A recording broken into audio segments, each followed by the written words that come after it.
Untuk mengurangi penyebaran COVID-19 untuk saat ini, jadi kita harus melakukan protokol kesehatan kembali. Apa itu? Yang pertama adalah mencuci tangan dengan air mengalir dengan menggunakan antiseptik atau menggunakan hand sanitizer. Kemudian menggunakan masker apabila kita batuk atau flu atau berada di tempat kerumunan massal, karena kita tidak pernah tahu bahwa di kerumunan massal itu ada orang yang batuk atau flu atau bahkan COVID. Kemudian yang terakhir adalah kita tetap menjaga perilaku hidup bersih dan sehat. Jadi itu yang menjadi tips agar kita tetap sehat, ya, makan teratur juga, olahraga teratur, kelola stres dengan baik. Ya, semoga itu menjadi tips agar kita bisa sehat selalu.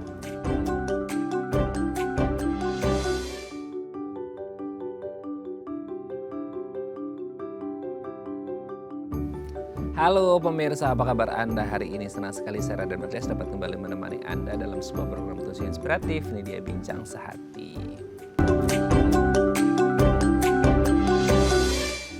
Pemirsa, nggak kerasa ya, ini tuh 2025. Anda masih ingat gak sih di bulan, kalau nggak salah Maret ya 2020, itu sudah mulai merebak tuh ya berita seputar sesuatu yang mungkin di awal-awal itu belum banyak orang yang ngeh dan notice gitu ya.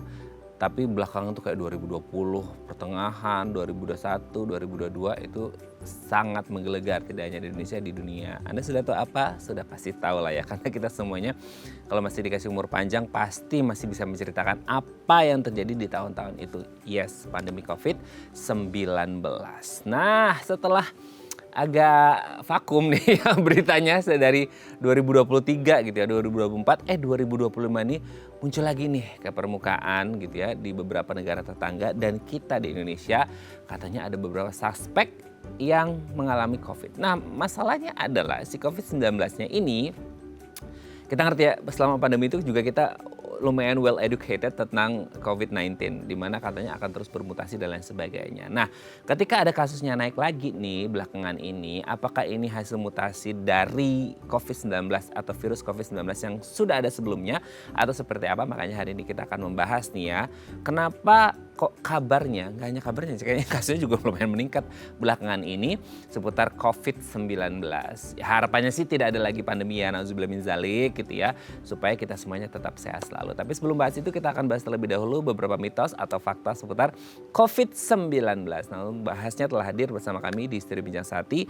Ada Dr. Gigi Muhammad Arifin SPORT, Komandan Rumah Sakit Darurat COVID 2020-2022. Selamat pagi Dok, apa kabar? Pagi Mas, selamat pagi pemirsa. Sehat? Alhamdulillah sehat. Alhamdulillah sehat. Dok, ini kalau ngomongin COVID ini kayak flashback lagi ya. Nggak kerasa ini tahun kelima setelah di awal tahun 2020 ya Dok ya. Kita merasakan kegaduhan sangat luar biasa, tidak hanya lokal di Indonesia tapi juga secara global. Nah, kembali kasusnya katanya lumayan naik di belakangan ini gitu ya. Nggak tahu nih, ini COVID yang masih yang lama gitu ya, yang sempat kita kenal kayak Alpha, Delta, Omicron dan lain sebagainya, atau ada mutasi yang lain lagi nih, atau yang jenis yang baru lagi, nanti kita bahas lebih mendalam. Kita bahas mitos faktanya dulu ya Dok ya. Yang pertama, penggunaan masker di ruang publik cegah penularan COVID. Sampai detik ini sih kayak masih lumayan banyak orang-orang yang sudah dikatakan nyaman gitu ya Dok ya, pakai masker. Tapi kayaknya lebih banyak orang yang sudah take off put off maskernya gitu ya, sudah melepaskan maskernya untuk kemudian mereka nggak pakai lagi. Nah, tapi kalau kita ngomongin seputar pakai atau nggak pakai gitu ya, seputar masker dan COVID, sebenarnya perlu nggak sih untuk tetap memakai masker di ruang publik? Ya sebelumnya untuk saat ini memang sedang naik ya di sekitaran negara Asia, di sekitaran Indonesia. Tentunya kita harus waspada karena negara-negara tetangga kita yang sedang naik. Kemudian kalau memakai masker tentunya itu merupakan protokol kesehatan lah. Prokes yang mungkin waktu pandemi sudah terbiasa banget, sudah terbiasa sekali dengan masker itu. Untuk saat ini memang kita lihat memang mayoritas memang sudah tidak memakai masker masyarakat kita. Mungkin untuk kewaspadaan untuk saat ini memang saya pikir dan sudah diedarkan dari Kementerian Kesehatan juga. Jadi perlunya memakai masker kembali terutama di area publik. Mungkin tempat kerumunan umum yang kita nggak pernah tahu dalam suatu kerumunan itu ada yang positif kan juga nggak tahu. Ada yang flu, mungkin batuk, yang salah satu tandanya kan itu. Atau kita sendiri sedang flu atau batuk, ya itu memang dianjurkan untuk saat ini lebih baik pakai masker. Karena kita nggak tahu kita flu atau batuknya itu batuk biasa atau flu biasa atau COVID kan. Gitu. Kalau ternyata COVID kan sangat mudah sekali untuk menyebarkan virus tersebut ke orang lain. Karena kita nggak ngerti ya dok, di ruang publik kan ya terlalu plural gitu ya, orang-orang terlalu jamak sehingga akhirnya kita nggak ngerti apakah even mungkin orangnya nggak ngerti mereka itu carrier gitu ya dok ya, sehingga orang akhirnya pas entah mereka batuk, bersin, nah menyebarlah lewat udara dan menularkan ke orang lain. Nah, yang penting untuk pakai masker ya. Pakai masker. Mungkin banyak orang nggak tahu juga sebenarnya belum teredukasi dengan baik kenapa sih pakai masker kan gitu. Kalau dulu kan sering disampaikan kan. Artinya kalau kita kita batuk atau flu, bersin itu kan mengeluarkan droplet ya. Yes. Ya kenapa nggak jaga jarak itu droplet itu perkiraan kan 1,5 meter lah sampai 2 meter bisa menyebar gitu, tanpa menggunakan masker. Kalau pakai masker kan otomatis terlindungi sehingga droplet itu nggak kemana-mana. Itu sebenarnya yang harus difahami. Jadi flu atau batuk entah itu COVID atau enggak lebih bagus ya tetap pakai masker bagi yang sakit itu. Betul. Kalaupun COVID ya dia akan ya nauzubillah ya maksudnya kalau nggak pakai masker ya bisa tertular COVID ataupun kalau nggak COVID let's say yang flu biasa aja juga bisa nyebar kan. Menular. Gitu ya. Jadi bisa menular juga dan akhirnya bikin orang juga nggak nyaman bisa sakit flu kan gitu. Lebih baik pakai masker gitu ya. Oke, kita lanjut yang kedua ya dok ya. COVID saat ini lebih ringan. Nah ini tuh gara-gara mungkin selama pandemi kemarin kita diajarkan tentang nggak tahu ya mungkin kayak herd immunity gitu ya dok ya. Sehingga akhirnya ketika banyak orang yang lebih banyak divaksin, ketika ada varian baru lagi, ini katanya bisa lebih ringan. Betul nggak sih kalau akhirnya gini, di satu sisi mungkin melegakan perasaan banyak orang, tapi di satu sisi sayangnya adalah negatifnya banyak orang yang jumawa kali ya dok ya, sehingga akhirnya loss aja gitu, gimana tuh dok? Jadi untuk saat ini memang varian yang berkembang memang turunan dari Omicron, jadi subvarian dari Omicron yang kita tahu bahwa memang Omicron itu di saat-saat terakhir memang waktu itu penyebarannya cepat namun ringan memang, gejalanya ringan ya, artinya tidak sampai yang pneumonia sampai yang ke paru-paru. Namun ini menjadi catatan untuk yang komorbid ya beda lagi, yang komorbid tetap harus waspada. Ini karena walaupun ringan, namun kalau tetap yang komorbid kan resikonya tinggi juga. Walaupun sampai saat ini dilaporkan 2025 ini di Indonesia tidak ada yang meninggal karena COVID, nggak ada. Nah, namun tetap ringan, tapi kalau menyebar masif ya, banyak orang tertular, akhirnya yang komorbid kan tertular juga. Betul. Itu yang menjadi resiko yang harus kita pahami bersama.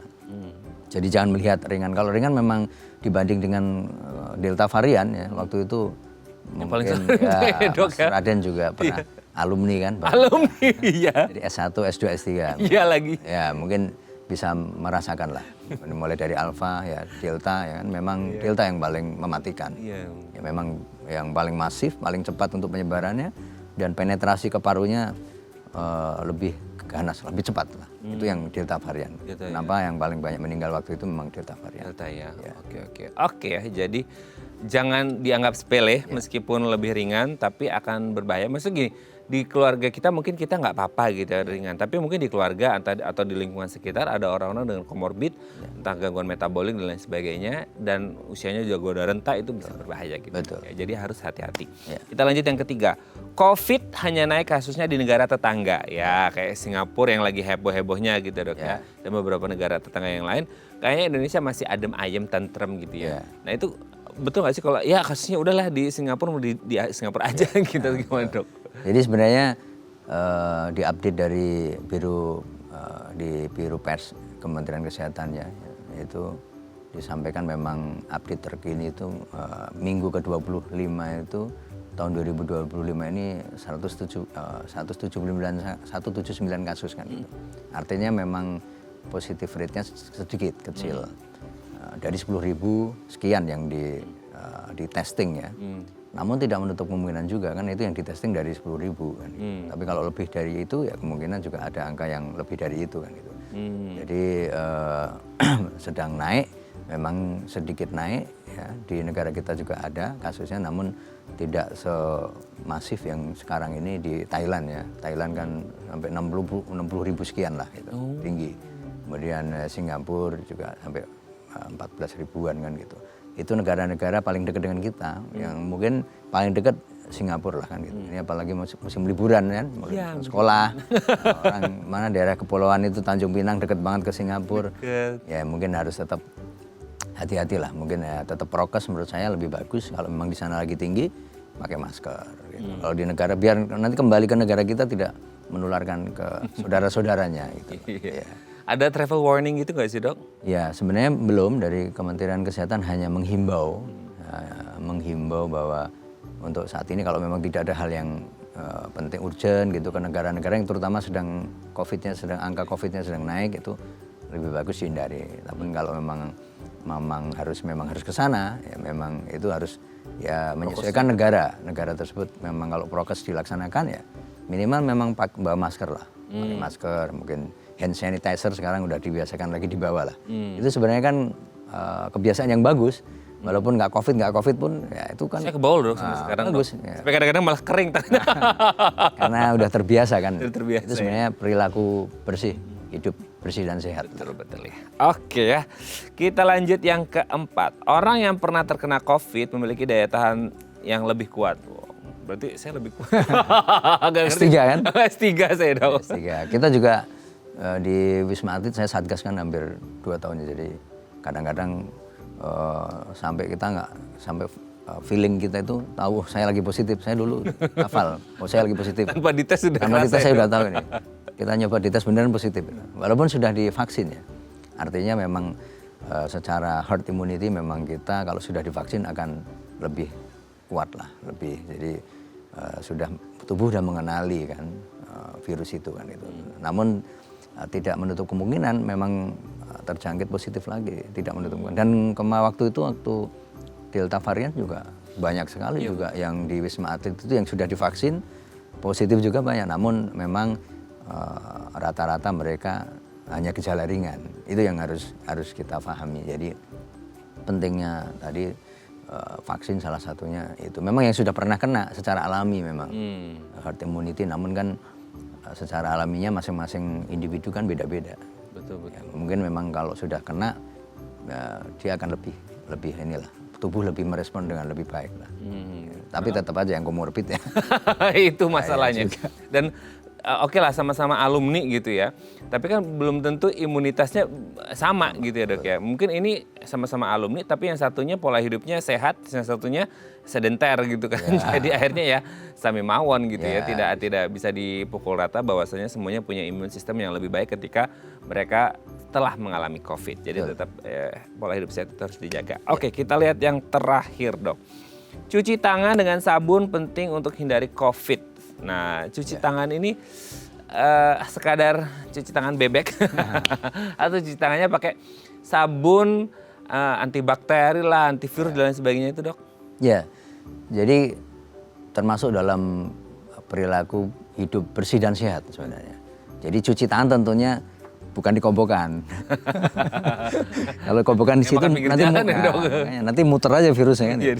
Jadi cuci tangan dalam hal ini tentunya sesuai edukasi prokes ya, memang cuci tangan dari keran dengan air yang mengalir. Air mengalir dengan sabun antiseptik. Nah, jadi itu standarnya seperti itu. Terus cuci tangan bagaimana seperti apa? Nah, nanti dilihat di YouTube banyak tuh bagaimana cuci tangan. Air mengalir ya dok? Air mengalir yang jelas air mengalir. Kemudian menggunakan antiseptik. Ya memang sesering mungkin bisa cuci tangan. Terutama mungkin habis memegang fasilitas umum ya, toilet umum, handle pintunya. Betul. Itu walaupun nggak COVID juga harus cuci tangan juga kan. Orang flu habis bersin-bersin pegang handle pintu, virus kan nempel. Kan kita nggak tahu itu habis dipegang mereka gitu. Ah betul, itu begitu kita megang lebih bagus, ya itu tadi minimal hand sanitizer lah minimal. Tapi kalau cuci tangan lebih bagus dengan air mengalir dan sabun antiseptik. Nah itu. Karena mungkin di mana nggak di semua tempat ada wastafel atau tempat untuk cuci tangan. Jadi yang paling ya portable enak di mana-mana, ada hand sanitizer. Kalau yang gede-gede, yang kecil yang handy aja gitu ya, Dok. Kantong-kantongin aja kan. Iya betul. Jadi supaya Anda siap-siap kalau di mana-mana gitu ya. Ya. Jadi tetap harus menerapkan PHBS, perilaku hidup bersih dan sehat. Aduh ini istilahnya zaman Covid kemarin. Mengingat kembali. Mengingat kembali ya, Dok ya, kenangan yang dulu. Oke, thank you, Dok, sudah terjawab atas waktunya. Nanti kita lanjut ngomongin Covid lagi ya di segmen selanjutnya. Oke pemirsa, kami akan kembali sesaat lagi. Tetap bersama kami di Bincang Sehati.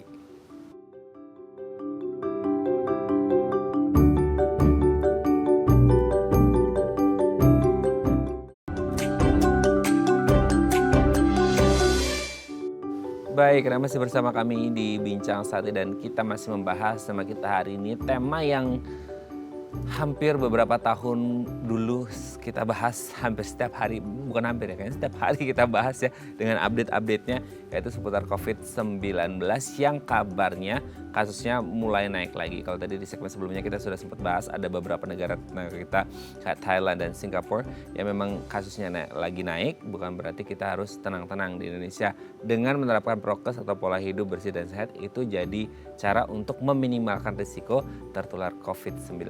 Nah, kalau Anda punya pertanyaan seputar tema kita hari ini, boleh tanya-tanya di 021 290 3244 atau DM Instagram kami di @bincang-sehati.tv. Kalau Anda masih ngerasa kayak, aduh kayaknya ada flu-flu yang kayak rings me a bell gitu kayak beberapa tahun yang lalu, boleh kontak kami ya. Oke, kita masih bersama dengan Dr. Gigi Muhammad Arifin SPORT, Komandan Rumah Sakit Darurat COVID 2020-2022. Oke, Dok.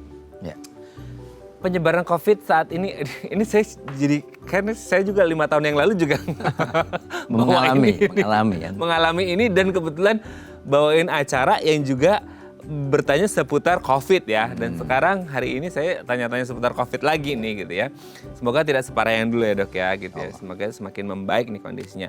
Nah, kalau ngomongin tentang penyebaran COVID-19 di Indonesia ini seperti apa? Karena kan belakangan ini yang lagi rame kan kalau kita lihat di TV itu ya kayak Thailand sama Singapura tadi Dr. Arifin juga sudah sampaikan. Nah, kalau di Indonesia sendiri seperti apa, Dok? Ya, kalau di Indonesia sendiri memang update dari Kementerian Kesehatan ya, dari Biro PES publikasi dari Kementerian Kesehatan memang menyampaikan bahwa dari minggu ke-25 2025 itu minggu ke-24 2025 itu dilaporkan 179 kasus, 179 ya, dari pemeriksaan yang dilakukan untuk 10.000 sekian orang.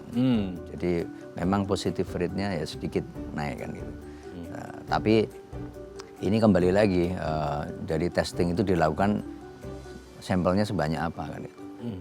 Namun demikian di Indonesia sendiri tidak perlu panik ya, artinya memang kita tetap harus waspada karena kita tidak mau mengulangi seperti 2020, 2021 ya. Makanya itu kan sangat parah sekali kan itu. Artinya dengan kita bisa melampaui yang parah kan itu. Harusnya sekarang kita bisa lebih bisa untuk tidak sampai terjadi pandemi lagi.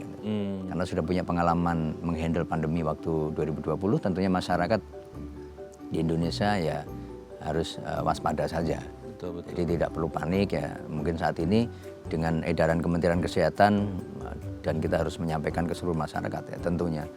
Jadi tetap protokol kesehatan harus dilaksanakan itu untuk mencegah penyebaran COVID-19 kan. Mencegah penyebaran seperti waktu yang lalu kan. Kalau edukasi waktu itu memang awal-awal orang masih bingung kan, masih belajar. Betul. Tapi dengan pengalaman 2 tahun pandemi sampai 2023 kan ya, hampir 3 tahun lah. Ya, menjadi endemi tentunya harus saat ini masyarakat juga harus sudah lebih familiar lah dengan apa yang namanya prokes itu sendiri. Ya minimal dengan negara-negara tetangga yang angkanya naik, kita mudah-mudahan tetap landai. Jadi semua ada yang positif ya, tentunya sudah tahu apa yang harus dilakukan kan. Minimal ya isolasi mandiri minimal kan gitu. Tapi kalau merasa batuk pilek berkepanjangan ya lama gitu kan, lebih dari 2 minggu kan sekarang musimnya gitu. Ya betul. Di Rumah Sakit Marinir juga sama kita, viral infection lah namanya. Itu lama, batuk, pilek, demam. Ya, itu mungkin kalau dilakukan swab ya, PCR zaman seperti waktu itu ya, ada kemungkinan positif kan itu. Apalagi ini lagi musim hujan dok. Ya, Jadi orang agak nyaru gitu dok. betul. Pancaroba ini juga harusnya musim kemarau tapi hujan terus. Iya. Nah, ini banyak juga angka penyakit ISPA, infeksi saluran pernafasan atas, yang tentunya itu mirip gejala dengan COVID kan itu. Iya. Kalau zaman pandemi dulu kan batuk wah COVID, Langsung. iya kok langsung kan pilek wah COVID loh. Iya. Swab harus swab. Iya betul. Ya, itu kewaspadaan yang bagus sebenarnya. Tapi sekarang orang mulai abe kan, santai. Kalau belum ada yang angka atau belum ada yang meninggal itu nggak takut kan itu. Biasa orang kita kan gitu. Udah ini lupa, lupa dengan kehororannya waktu 2021 Delta varian yang tiap hari di grup WhatsApp innalillahi yang tiap hari gitu. Bahkan ada di grup WA itu WhatsApp itu minggu kemarin masih WA. Terus disampaikan di grup itu yang balas istrinya. Mohon maaf suami saya sudah meninggal. Itu terjadi benar-benar waktu Delta varian. Iya itu lagi. Itu yang harusnya kita ingat untuk waspada lah. Bukan panik tapi harus waspada. Betul. Dok, dari 179 kasus dari sampel 10.000 ya dok? Ya 10.000 sekian. Itu 179 itu suspeknya rata-rata ada data nggak sih dok? Maksudnya kayak range usia atau mereka ada komorbiditas gitu atau gimana? Itu yang diinikan Kementerian Kesehatan secara umum ya. Secara umum. Ya, samplingnya acak lah gitu. Jadi bukan yang komorbid yang apa. Tapi yang jelas angka itu kan berarti ada. Gitu. COVID itu memang COVID-19 ini masih ada dan memang namanya virus seperti flu ya. Virus sampai sekarang kan Ada terus. ada terus sampai the end of the world dan mungkin selesai karena hostnya manusia, yang inangnya kan manusia. Iya betul. Kalau selama manusia itu ada, virus ya ada. Makanya bagaimana kita bersahabat dengan virus. Kan? Iya betul, bersahabat dan berdamai. Ya, berdamai. Ternyata prokes juga harus sejalan gitu. Betul. Itu berlaku untuk gini dok, kan apalagi sekarang lagi musim liburan anak-anak sekolah dan biasanya itu banyak juga yang melakukan perjalanan keluar, at least kayak negara tetangga kita ya. Kayak Singapura dan Thailand. Yang sebenarnya gini dok, saya agak heran ya, kayak Singapura sama Thailand itu kayaknya hidupnya more advance gitu ya di sana kan. Tapi kasusnya melonjak tinggi banget gitu. Nah kalau untuk kayak kasus tadi, nggak tahu ya karena tidak ada data spesifik dari Kemenkes untuk yang 109, ini berlaku juga nggak sih untuk orang-orang yang habis bepergian dari luar negeri ya kayak Singapura, Thailand atau beberapa negara yang lain? Ya, jadi Kemenkes sudah menyampaikan juga ya lewat sosial media juga lewat berita online bahwa untuk saat ini kewaspadaan ada. Jadi yang orang bepergian ke luar negeri thermal scanner ya untuk yang suhu itu yang dari bandara itu biasanya itu diaktifkan kembali. Jadi nanti kalau suhu yang lebih dari berapa derajat kan 38 ya 37 ke atas lah ya 36 kan normal ya. Itu akan nyala red kan biasanya merah itu mungkin harus yang perlu ditindaklanjuti lah. Terutama yang dari luar negeri ya, maksudnya yang dari bepergian dari negara-negara yang saat ini sedang naik kasusnya seperti ya Thailand, kemudian Singapura, terus kemudian Malaysia, ya, negara-negara yang Asia yang dekat dengan Indonesia itu sudah ada diaktifkan kembali seperti thermal scanner yang saya sampaikan tadi di bandara-bandara, yang terutama yang entry dari luar negeri ke Indonesia. Termasuk kan ini lagi musim haji itu dok? Ya betul. Yang pulang haji gimana? Ya ini. Tapi Arab kan mungkin nggak termasuk yang suspek tinggi atau nggak tahu deh. Karena kan gini, haji kan dari seluruh dunia. Iya maka. Jadi seluruh dunia ini masalahnya. Jadi justru rawan untuk penularannya itu dari haji ini. Dikabarkan memang saya juga udah baca berita yang dari Mekah di sana ada masuk ke rumah sakit Arab Saudi kan gitu. Ada beberapa WNI yang jamaah yang positif itu. Tentunya ini menjadi kewaspadaan juga. Betul. Habis dari pulang haji, nah ini yang kebiasaan orang Indonesia harus saat ini syukuran dong. syukuran peluk-pelukan kan gitu. Nah, ini mungkin menjadi kewaspadaan. Artinya bisa mengatur diri sendirilah pulang dari negara lain ya, termasuk Arab ini kan karena kumpulan orang banyak kemarin. Kalau memang merasa batuk ya kan, pilek ya mungkin lebih bagus periksa ke kesehatan vaskes terdekat atau minimal ya isolasi mandiri dulu. Jadi kebiasaan yang ngundang satu kampung yang orang pulang haji ya kan, itu untuk saat ini mungkin karena COVID sedang naik ya mungkin menjadi atensi, jadi menjadi perhatian ya mungkin harus lebih waspada. Ya mungkin kalau ini pakai masker lah. Jadi yang berkunjung untuk itu pakai masker ke orang yang pulang haji itu. Pas makan kurma baru maskernya dibuka. Terus saya makan kurma pakai masker. Oke. Dan nanti kita lanjut lagi ya di segmen selanjutnya ya. Oke, pemirsa, kami akan kembali saat lagi. Tetap bersama kami di Bincang Saat.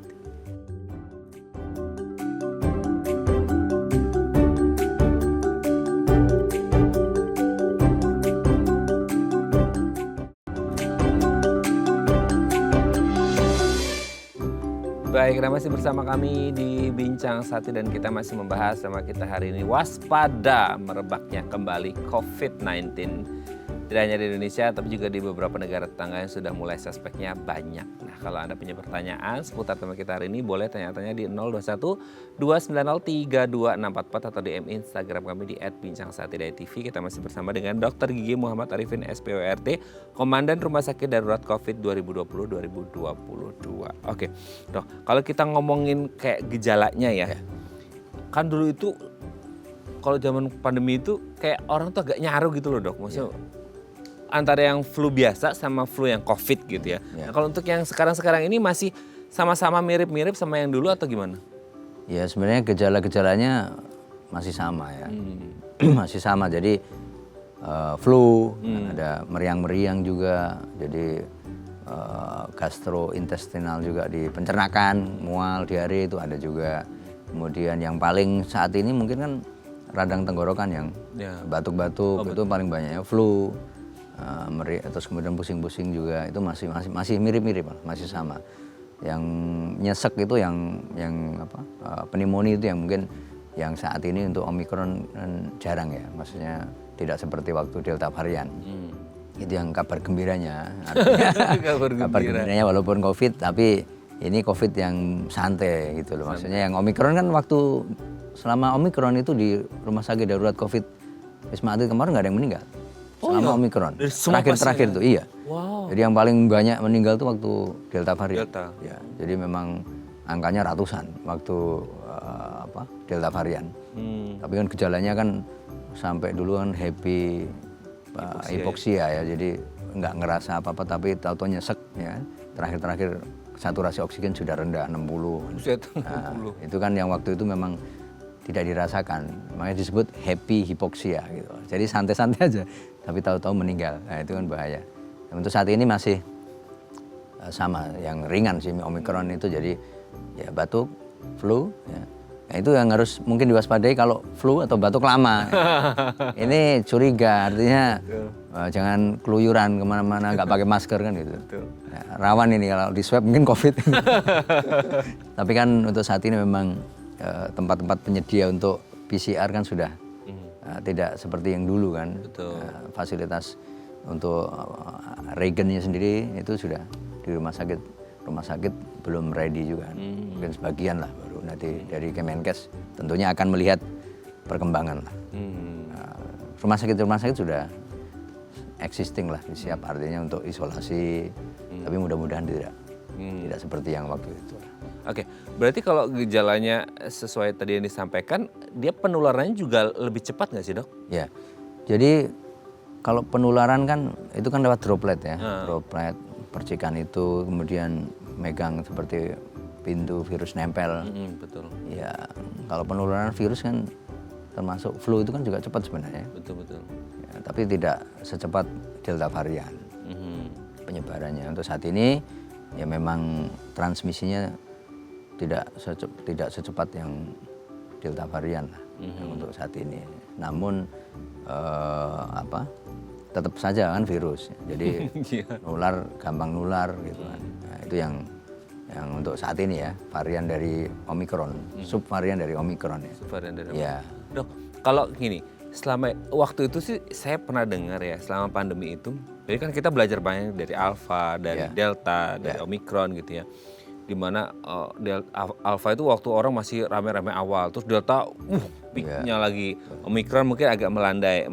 Dalam artian mortality rate-nya kali ya, Dok. Ya, mortality-nya mungkin agak melandai, tapi ternyata prevalensinya lumayan banyak gitu. Betul. Nah, jadi ada anggapan, nggak tahu ini koreksi kalau salah, Dok.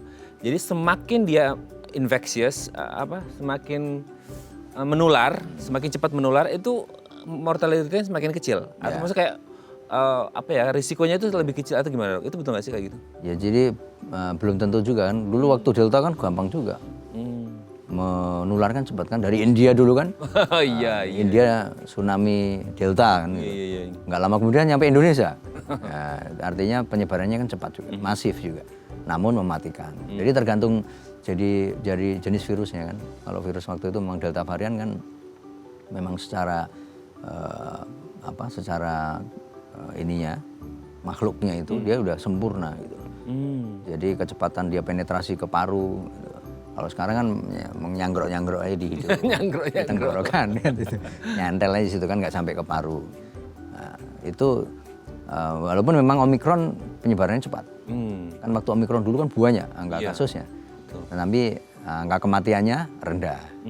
Ya, tapi kalau Delta kan memang penyebarannya cepat, angka kematiannya tinggi juga. Beda-beda ini tergantung dari jenis virusnya lah, kemampuan virus untuk mutasi tadi itu. Betul. Kalau saat ini Omikron harapannya ya udah varian tertinggi dari mereka itu sempurna lah, paling sempurna itu mudah-mudahan hanya Delta kemarin. Delta turun. Mudah-mudahan. Jadi habis itu kan turun. Sampai sekarang sub varian dari Omikron kan turun. Namun namanya virus kita tidak pernah tahu. Kemampuan mutasinya mungkin bisa mutasi yang ke arah yang lebih sempurna lagi kan nggak tahu. Tapi harapan kita ya melemah terus harapan kita. Berarti kalau kayak Omikron kan memang lebih rendah dia tingkat kematiannya Ya, gitu ya. betul. Tapi mungkin penyebarannya juga ya sebenarnya hampir sama dengan kita, cuma lebih banyak dikit mungkin. Nah sekarang kalau subnya Omikron berarti harusnya dia lebih rendah lagi nggak? Ya. Harusnya kalau secara sainsnya, tapi kan kita nggak ngerti itu mutasi si virusnya. Ya, secara ini sub kan harusnya lebih kecil nih. Lebih kecil, iya. Ini gajah, ini anaknya gajah kan. Iya, Tapi kan perlu penelitian lebih lanjut lah. Maksudnya memang varian-varian baru ini kan harus diteliti juga kan. Maksudnya kemampuan penetrasinya ke paru terutama ya. Karena memang yang utama menyerangnya itu kan paru. Virus ini kan, COVID ini kan paru. Yang menimbulkan kematian kan sebenarnya masuk ke paru. Kalau cuma nyanggrok di kuping di hidung aja, ya mungkin bersin-bersin aja kan gitu. Flu, batuk, radang tenggorokan. Namun kalau paru kan respon dari paru sebenarnya mengeluarkan cairan itu. Iya. Jadi begitu ada virus itu kayak Delta itu waktu itu kan masuk ke paru, paru mengeluarkan respon dari tubuh merupakan respon berupa cairan yang pekat. Nah, itu sehingga kenapa saturasi oksigen dari turun, kemampuan dari paru itu kan berkurang. Kayak korban orang tenggelam kalau di air itu. Jadi orang nggak bisa nafas karena paru-parunya itu tadi tenggelam lah oleh cairan yang respon tubuh, cairan pekat dari COVID itu yang dikeluarkan oleh paru. Ya, itu sebenarnya itu nyesek, akhirnya kan saturasi oksigen rendah, kemampuan suplai oksigen ke otak kecil, akhirnya kan meninggal, nyesek, akhirnya meninggal. Sebenarnya masyarakat mungkin banyak belum tahu kenapa kok COVID bisa meninggal sih kan gitu. Iya. Tapi sebenarnya ini yang diserang paru, artinya bukan penyakit-penyakit yang komorbid lain, itu pencetusnya memang dari COVID seumpama waktu itu kan komorbid mama jantung dengan penyakit-penyakit yang lain ya, hipertensi ya.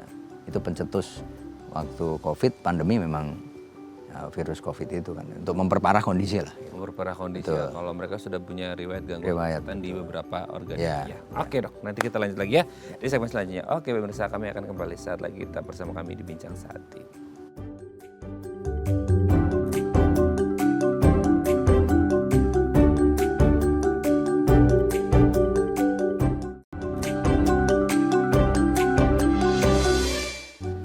Baik, Anda masih bersama kami di Bincang Sate dan kita masih membahas tema kita hari ini waspada maraknya penularan COVID-19 di tahun ini ya. Semoga tidak separah yang dahulu. Nah, kalau Anda punya pertanyaan seputar tema kita hari ini boleh tanya-tanya di 021-2903-2644 atau DM Instagram kami di @bincangsatte.tv. Kita masih bersama dengan Dr. Gigi Muhammad Arifin SPORT, Komandan Rumah Sakit Darurat COVID 2020-2022. Oke dok, sebelum kita lanjut ini ada DM Instagram, saya bacakan dulu ya.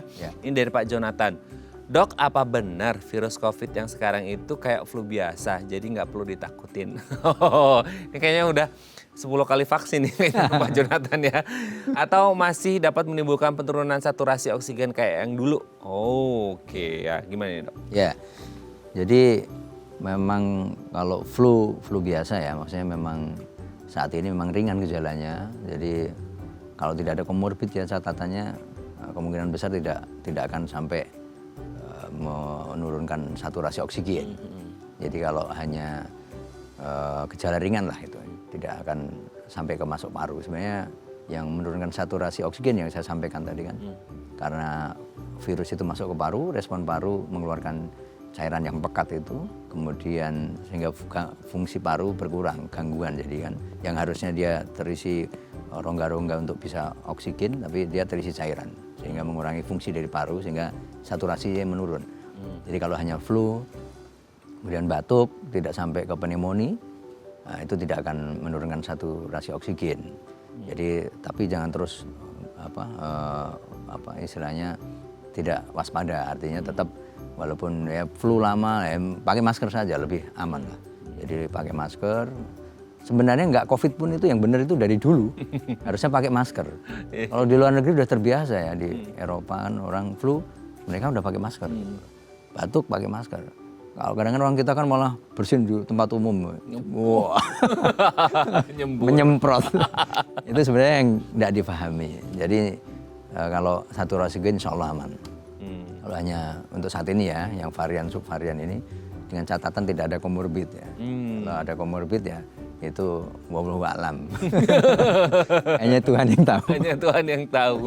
Ya, oke, semoga ini bisa menjawab pertanyaan Pak Jonathan dan semoga sehat selalu ya. Oke, menyambung pertanyaan Pak Jonathan dong. Ini jadi menarik. Ini jadi hanya berlaku untuk yang komorbid dalam artian kayak ada yang pernah punya riwayat gangguan atau sedang mengalami gangguan di parunya, entah infeksi, PPOK dan lain sebagainya, apalagi masih dalam pengobatan TB gitu ya, TB paru yang harus 6 bulan, kalau nakal jadi 9 bulan gitu ya. Itu hanya berlaku untuk orang-orang itu atau sebenarnya orang yang bahkan tidak ada riwayat gangguan di paru pun bisa jadi terkena juga dan parah gitu atau gimana? Ya, memang untuk saat ini yang terutama yang subvarian dari Omicron, ya, memang ini kan ringan ya. Jadi menimbulkan gejala yang ringan. Artinya orang yang tidak punya komorbid kemungkinan besar ya seperti Bapak yang DM tadi itu ya, cuman flu gitu kan. Kemudian radang tenggorokan, ya meriang-meriang ya, seperti itu gejala ringan. Jadi tidak sampai yang saya sampaikan tadi pneumonia paru yang sampai nyesek, beda. Mungkin yang kalau ada riwayat PPOK tadi termasuk pengobatan TBC itu resiko tinggi kan gitu, untuk seumpama terkena COVID ini. Ya artinya lebih berbahaya lah, artinya resikonya lebih tinggi lah gitu, daripada orang yang tidak punya komorbid sama sekali. Untuk kemampuan virus masuk ke paru sehingga menimbulkan pneumonia tadi untuk saat ini memang belum ada dilaporkan untuk yang orang yang non komorbid loh ya. Tapi komorbid ada yang dilaporkan memang pneumonia karena memang dia punya penyakit bawaan, penyakit yang termasuk yang paru sendiri ataupun yang penyakit yang lain ya, komorbid yang lain. Tapi kalau untuk yang sehat-sehat aja, mungkin seperti Mas Raden kan sudah 3 kali kena ya, S3 ya, mungkin lebih kuat. Informasi ini sudah diulang berkali-kali. biar mengingatkan. Biar nggak gemblelengan tadi. Gemblelengan. Padahal saya di rumah aja loh dok, tapi tetap kena ya. Oke. Tapi sebenarnya gini, kalau untuk yang yang paru gitu ya, PPOK, TBC dan lain sebagainya. Nah kalau untuk orang-orang yang punya komorbid yang lain pengaruh nggak sih? Kan gini, COVID selalu dikaitkan dengan pernapasan seseorang karena makanya urusannya sama paru ya, atau mungkin kayak asma gitu. Nah kalau untuk yang komorbid yang lain dok, misal gangguan di metabolik, misalnya kayak diabetes mellitus kan juga imun sistemnya kan otomatis drop juga, apalagi kalau gula darahnya nggak terkontrol. Betul, ya. Hipertensi dan lain sebagainya itu juga bisa pengaruh nggak? Ya, bisa, itu memperburuk kondisi namanya. Jadi ada faktor predisposisi namanya. Jadi dia udah punya penyakit itu, gula drop ya kan, hipertensi, kemudian jantung juga, terus kemudian ditambah kena COVID. Jadi karena daya tahan tubuh kita turun, ya, sehingga COVID bisa masuk dan bisa yang harusnya kita bisa lawan hanya sampai tenggorokan, ya dia bisa masuk paru. Ya, itu yang menjadi perhatian. Jadi orang yang komorbid artinya di mana daya tahan tubuh sedang turun atau rendah. Kalau kita yang tidak komorbid pun pas kelelahan, kecapean itu kan bisa flu kan sering sekali menyerang. Betul. Nah, itu karena daya tahan tubuh kita rendah sehingga flu yang biasa aja lah menyerang. Nah, untuk saat ini ya mungkin karena orang banyak yang lagi COVID naik semua, ya bisa aja flu-nya itu sebagai karena daya tahan tubuh sedang rendah, ya virusnya COVID ngikut juga di situ kan, bisa juga.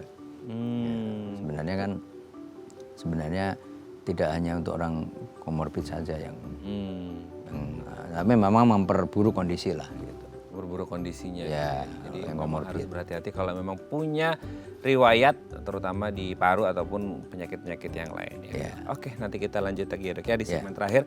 Kita harus lakukan apa nih kalau akhirnya sudah suspek batuk-batuk lebih dari 2 minggu gitu ya. Apalagi baru pulang haji atau baru pulang dari luar negeri, apa yang harus dilakukan? Nanti kita bahas di segmen terakhir. Oke, pemirsa, kami akan kembali saat lagi. Tetap bersama kami di Bincang Sehati.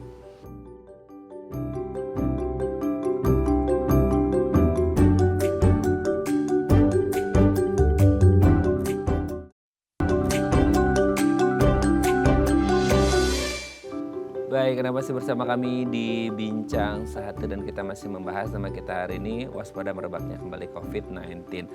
Nah, kita masih bersama dengan Dr. Gigi Muhammad Arifin, SPORT, Komandan Rumah Sakit Darurat COVID 2020-2022. Oke, Dok, sekarang kalau kondisinya tadi ya, entah dari luar negeri, pulang haji, atau dari Thailand, Singapura, dan beberapa negara yang lainnya, dan kayak, wah kok udah 2 minggu ini batuk-batuk pilek terus nih gitu ya.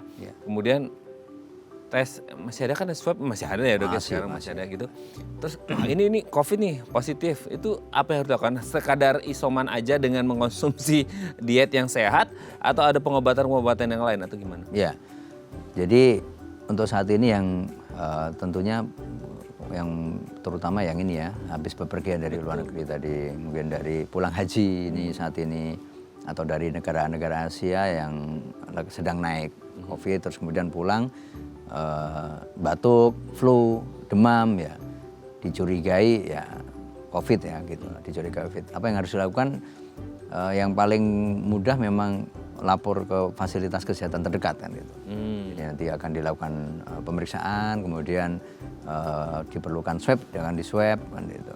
Kalau memang positif bisa juga isolasi mandiri di rumah sendiri seperti waktu pandemi dulu aja. Jadi kalau memang dia nggak mau periksa ya, di rumah sendiri berdiam diri ya nggak apa-apa. Tapi tentunya dengan ya minum sesuai dengan semama demam ya minum penurun demam, paracetamol semua itu. Kemudian flu ya kalau mampet hidung minum yang dekongestan yang untuk apa biar plong gitu ya. Terus kemudian batuk minum obat batuk.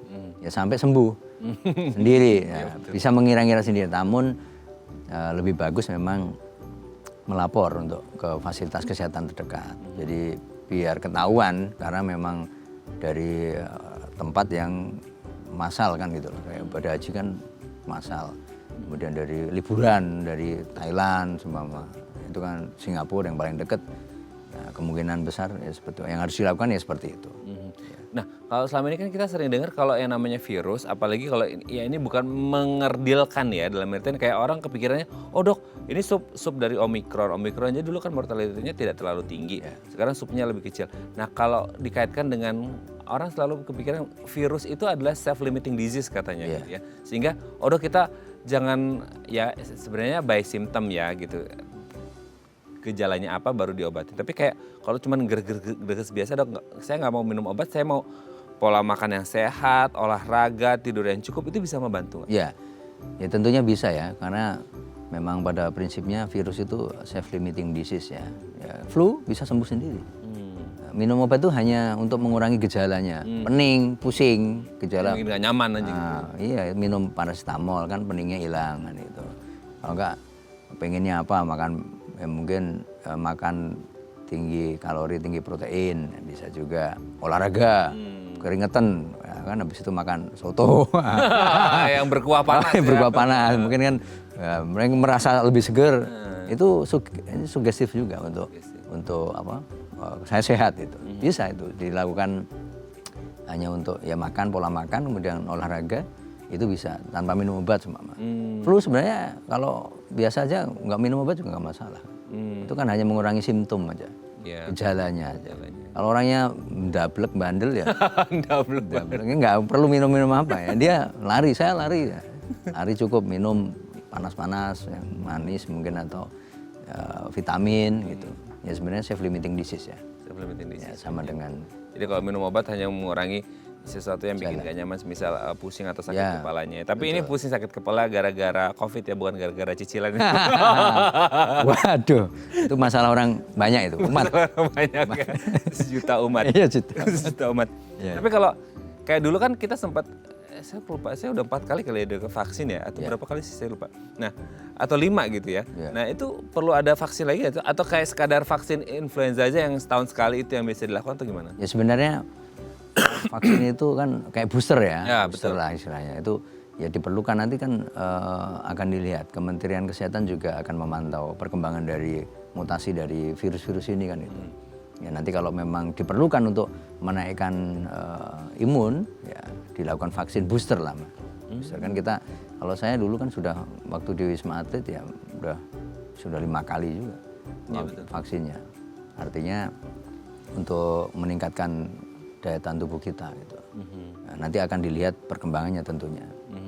Tapi tidak harus, ya mungkin nanti kalau memang ini landai saja, terus kemudian kekuatan dari virus ini lemah, ya kemungkinan ya tidak dilakukan vaksin. Mungkin nanti kalau memang perkembangannya ini merupakan mengarah ke mutasi yang lebih ini lagi, ya pemerintah tentunya akan antisipasi. Dalam hal ini Kementerian Kesehatan sudah memetakan juga, surveillance juga sudah ada kan. Kemudian rumah sakit existing sudah disiapkan juga apabila nanti terjadi kenaikan kan. Vaksin terutama memang booster itu penting. Artinya memang untuk menaikkan imun lagi kan itu. Oke, terima kasih Dr. Arifin. Hari ini mengingatkan kita pada awal-awal COVID. Semoga ini hanya sebagai obrolan singkat, tapi syarat makna, dan semoga tidak akan terjadi lagi pandemi. Amin. Seperti dahulu. Ini sebagai pengingat kita ya dok ya, Ya. supaya kita lebih prokes lagi, Betul. gitu ya, peningkatan perilaku hidup bersih dan sehatnya supaya tidak mengalami COVID lagi, dan semoga COVID-nya segera berlalu. Terima kasih Dr. Arifin, sehat terus. Salam untuk teman-teman di sana dan selamat bertugas. Semoga sehat selalu dok. Terima kasih. Ya, terima kasih. Iya, assalamualaikum. Waalaikumsalam. Oke pemirsa, itu tadi perbincangan kita dengan Dr. Arifin. Semoga bermanfaat ya. Dan jangan lupa untuk terus menyaksikan konten-konten inspiratif kami di platform The iPlus. Saya Raden Matias pamit. Sampai jumpa dan selamat kembali beraktivitas di hari Kamis yang indah ini. Ingat, jangan sampai pandemi COVID-19 terjadi lagi. Ini harus jadi catatan kita bersama untuk menjaga pola hidup yang lebih sehat. Cuci tangan, jangan lupa kemana-mana bawa hand sanitizer. Jangan lupa pakai masker kalau Anda batuk atau Anda sedang flu, supaya nggak menulari orang-orang yang ada di sekitar Anda. Sampai jumpa, sehat selalu.